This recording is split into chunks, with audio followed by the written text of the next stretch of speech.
Ce trade m'a rapporté 8 932 $ en une seule position sur deux comptes. Et la direction de ce trade, je l'avais décidé avant même d'ouvrir mon graphique. Un rapport d'emploi catastrophique publié le 7 août, une inflation américaine qu'il confirmait le 12, et ce matin, l'inflation britannique en hausse. 3 chiffres lus en 5 minutes sur un site qui est gratuit. Et je savais pertinemment dans quel sens aller. Ce site, c'est rien d'autre qu'un calendrier économique. Tout le monde l'a déjà vu, mais personne ne sait vraiment le lire. Et à la fin de cette vidéo, tu pourras prendre exactement les mêmes trades que celui que j'ai pris aujourd'hui, car tu auras la connaissance fondamentale pour le faire. Alors voilà concrètement à quoi ça ressemble quand tu ouvres un calendrier économique pour la première fois. Tu as 30 lignes, des chiffres, des drapeaux partout, et surtout 3 colonnes dont personne ne t'a vraiment expliqué le sens. La plupart des gens, ils regardent, ils referment l'onglet, les autres regardent juste s'il y a du rouge, ils se disent « Oh bon bah là ça va bouger, ok, mais rien de plus ».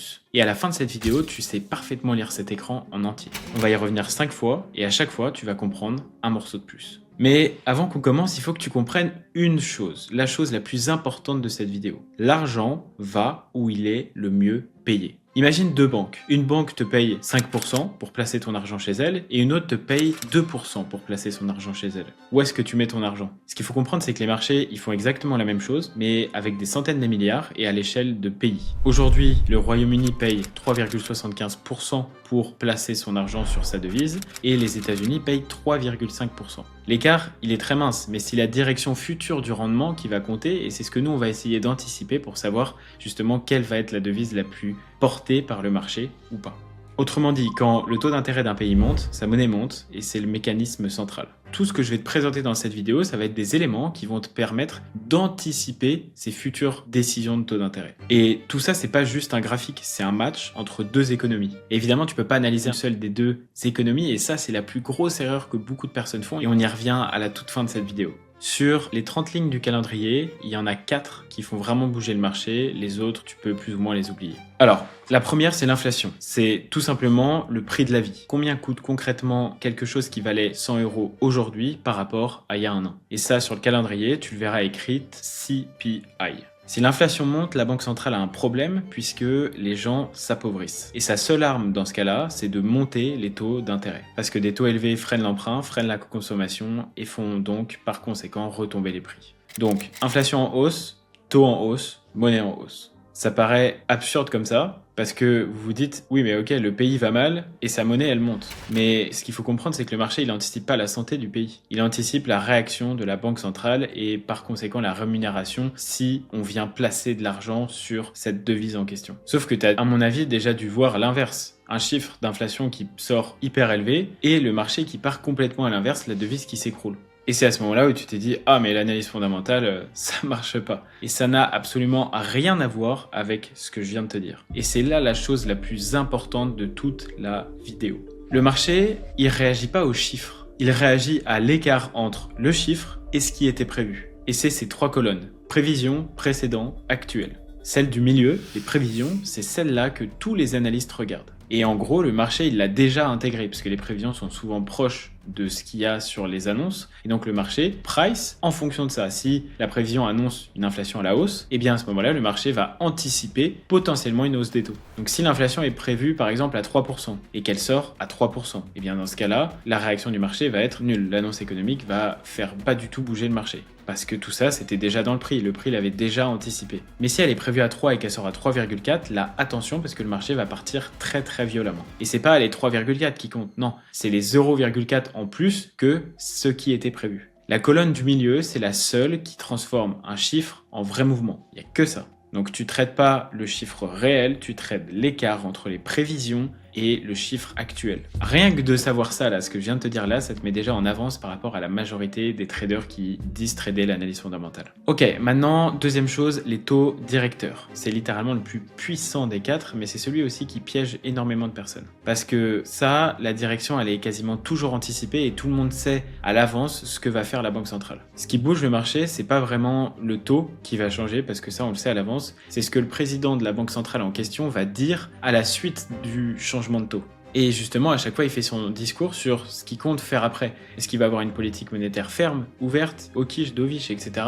en fonction de plusieurs paramètres? Est-ce qu'il pense que l'inflation va remonter? Enfin, plein de paramètres qui vont faire que c'est le discours du banquier central, du président de la banque centrale en question du pays, qui va faire vraiment bouger le marché. Par exemple, une décision sans surprise avec un discours de banquier central ultra agressif au quiche, ça va faire 10 fois plus bouger le marché qu'une baisse de taux que tout le monde attendait. D'ailleurs, en appliquant ça à mon trade, le 10 août, la présidente de la Fed de Cleveland a déclaré qu'une seule hausse de taux ne suffirait pas d'ici la fin de l'année. Et donc ça a fait monter la probabilité de hausse des taux jusqu'à 52%. Et 2 jours après, qu'est-ce qui s'est passé? L'inflation américaine est tombée en baisse. Et donc là, bam, la probabilité de deuxième hausse des taux est retombée en dessous de 40%.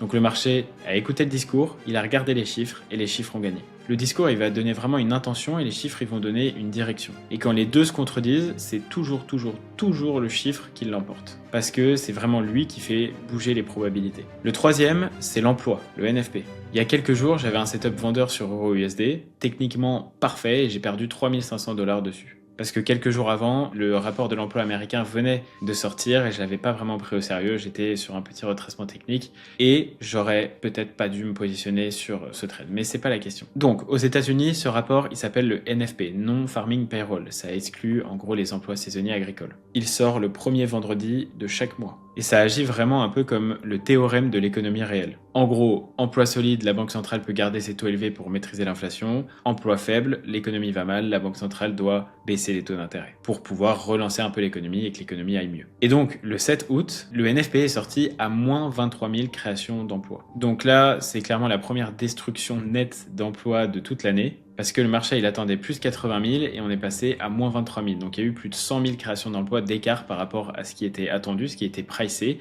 Et en plus de ça, les 2 mois précédents ont été révisés à la baisse. Les chiffres sont toujours révisés sur le NFP. Et il y a eu encore moins 100 000 de plus ajoutés à la balance. Et le salaire horaire aussi a déçu, c'est en fait un chiffre qui sort en même temps que le NFP. Et donc là, tout le rapport disait la même chose. Le NFP, c'est vraiment le chiffre le plus brutal de ce rapport-là. C'est celui vraiment qui peut retourner tout le biais en une matinée. Et c'est d'ailleurs en partie grâce à lui que j'ai gagné plus de 9 000 $ sur une position. Ensuite, on a le quatrième indicateur qui est le PIB, la croissance, tout simplement. Le PIB, en gros, c'est la synthèse de tout le reste, mais le plus complet des 4. Par contre, il sort qu'une fois tous les trimestres, donc en réalité, le marché, il l'a déjà anticipé avec tous les autres facteurs, avec l'inflation, avec la création d'emplois, etc.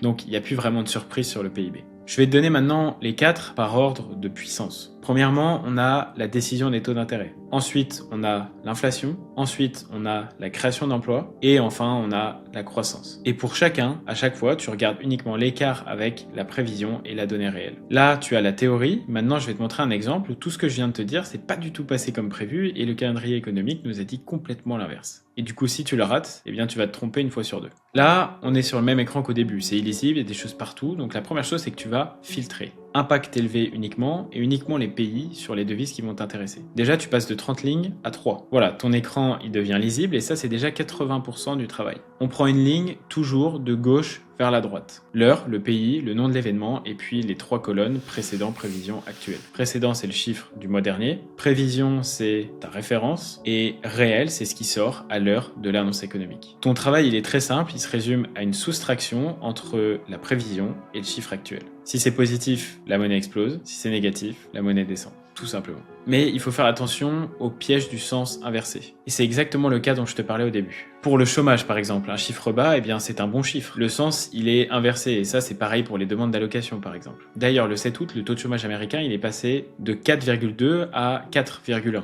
En apparence, c'est bon, mais si on recherche un peu plus en profondeur, la baisse venait d'une contraction de la population active. Les gens ne trouvaient plus de travail et arrêtaient d'en chercher, donc forcément, ça baisse. Et là, ici, le chiffre disait le contraire de ce qu'il avait l'air de dire. Donc, avant de faire une soustraction bête, il faut que tu te poses une question. Est-ce que cet indicateur mesure quelque chose de positif ou de négatif? Et est-ce que surtout le contexte confirme le sens? C'est bête, mais c'est ce qui fait perdre la plupart des débutants. Alors, attention, maintenant, regarde très attentivement cette séquence. Le 7 août, le NFP s'effondre. Le dollar, forcément, en prend un gros coup, il s'écroule. Et le 12, le CPI américain sort en phase avec ça. Il baisse par rapport au mois d'avant. Et donc là, on en arrive à la conclusion qu'il n'y a aucune raison fondamentale de monter les taux d'intérêt. Et le jour de mon trade, le 19, aujourd'hui, l'inflation britannique sort en hausse. Donc, la livre est soutenue, le dollar est fragile puisque l'inflation est en baisse et l'économie va mal, donc il faut essayer de baisser les taux d'intérêt pour relancer un peu l'économie. Et là, ces 3 chiffres sur 12 jours me donnent une direction fondamentale ultra claire, sans aller chercher loin. Il n'y a pas besoin d'aller chercher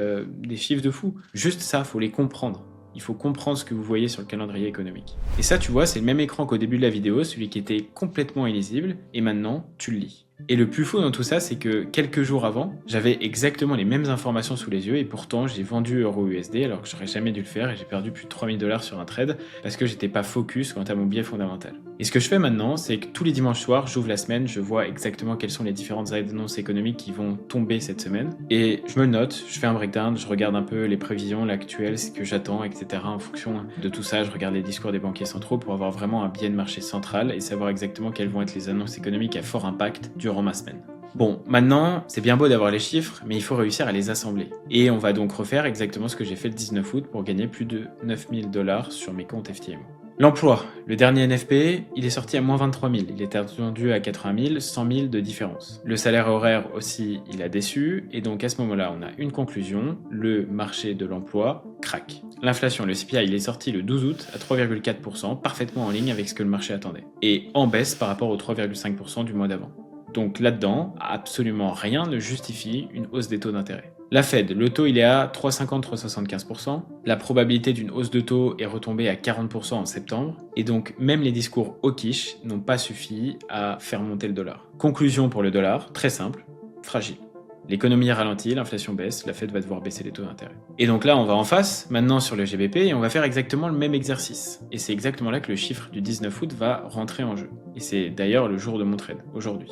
L'inflation ce jour-là est sortie à 2,9%, alors que le mois dernier, elle était à 2,6%. C'est en ligne avec les attentes, il n'y a pas de choc, mais la tendance, elle est à la hausse. Et donc ici, l'énergie a tiré les prix de l'inflation à la hausse, et donc le coût de la vie en général, ce qui fait que, inflation en hausse, qu'est-ce que ça veut dire ? La Banque d'Angleterre n'a aucune raison fondamentale de baisser ses taux d'intérêt. Et dans les discours des banquiers centraux, certains membres du comité parlent même de les augmenter, c'est pour dire. Et donc là, le taux directeur de la banque britannique, il est à 3,75%, quasiment au même niveau que le taux américain, mais la différence, c'est la direction. Côté US, on a une direction où l'inflation est en train de baisser, l'économie va mal, et donc on est potentiellement vers plus une baisse des taux, là où sur le GBP, justement, l'inflation monte, l'économie va plutôt bien, et les taux sont déjà plus hauts, avec une perspective éventuellement de les monter. Quelle va être la devise la plus intéressante à acheter ? Le GBP, évidemment.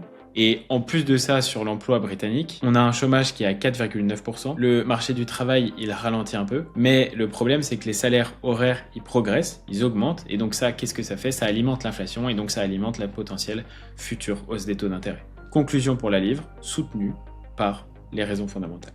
Et donc là, ce qu'on va faire, c'est qu'on va mettre justement les deux face à face. D'un côté, un dollar fragile, un emploi qui craque et une inflation en baisse. Et de l'autre, une livre qui est soutenue, inflation en hausse, discours de banquiers centraux en hausse et l'emploi qui va plutôt pas trop mal. Et donc ici, le camp le plus fort, c'est clairement le Royaume-Uni. Donc c'est pour ça que j'en arrive à la conclusion que mon biais sur GBP-USD est aussi avec une probabilité de 60%. Et ça, c'est exactement le raisonnement que j'ai eu le 19 août avant d'ouvrir même mes graphiques. Je savais où allait aller le marché.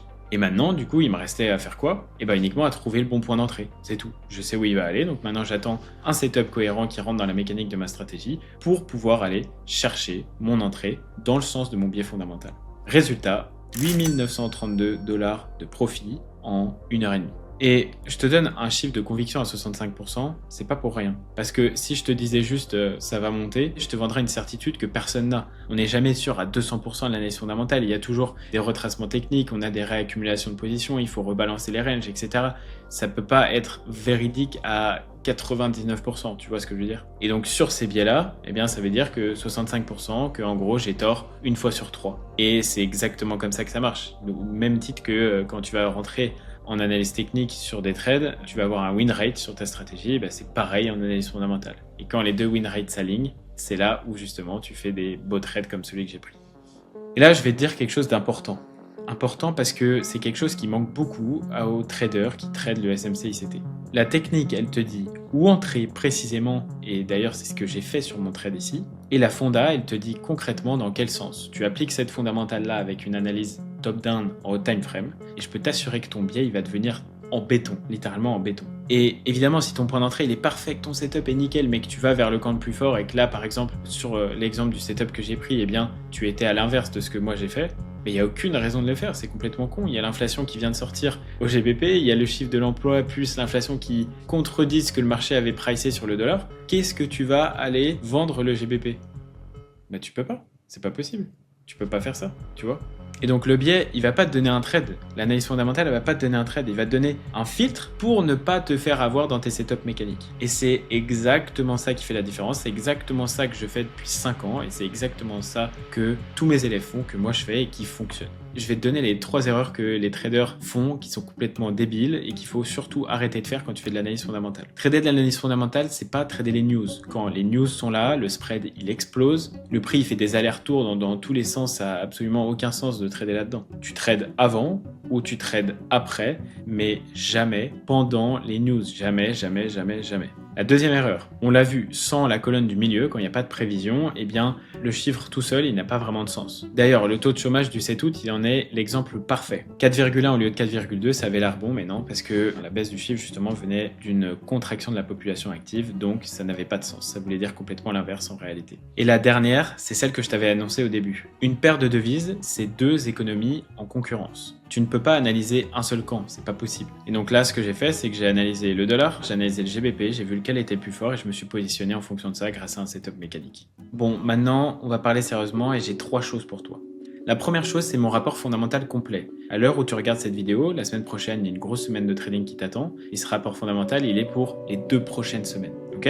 Donc déjà, je vais te donner mon rapport fondamental complet de 10 pages. Et ça, gratuitement. Évidemment, je rentre 10 fois plus dans les détails. Je ne vais pas chercher que les 5 petits éléments que je t'ai donnés là. C'est vraiment une mine d'or de valeur que je te donne gratuitement pour que tu puisses enfin essayer de step up un peu dans ton trading. La deuxième chose, c'est un e-book complet, 10 pages de A à Z où je t'explique exactement comment faire une vraie analyse fondamentale. Donc, le rapport fondamental, l'e-book complet, et ensuite je te donne un site secret que moi j'utilise pour voir les prédictions de taux d'intérêt. C'est quelque chose qui est très peu connu, mais que tu peux avoir, et comme ça tu peux savoir exactement quelles vont être les prédictions de taux d'intérêt pour savoir quelle va être la devise la plus rémunératrice à terme et quelles vont être les prédictions en fonction des chiffres. C'est incroyable. Pour avoir accès à tout ça, tu as juste à m'envoyer Fonda sur Insta, sur un des 2 Insta que je te mets là, parce que des fois je reçois tellement de messages que j'arrive pas à répondre à tout le monde. Donc envoie-moi Fonda sur le Insta de AlexBRSD ou celui de Algora Finance directement. Et comme ça, je t'envoie tout ça, le rapport fondamental, le e-book complet de 10 pages où je t'apprends à faire une vraie analyse fondamentale en détail et mon site secret pour avoir accès aux prédictions de taux d'intérêt. J'espère que cette vidéo vous a plu. Si c'est le cas, dis-le moi en commentaire et n'hésite pas à me donner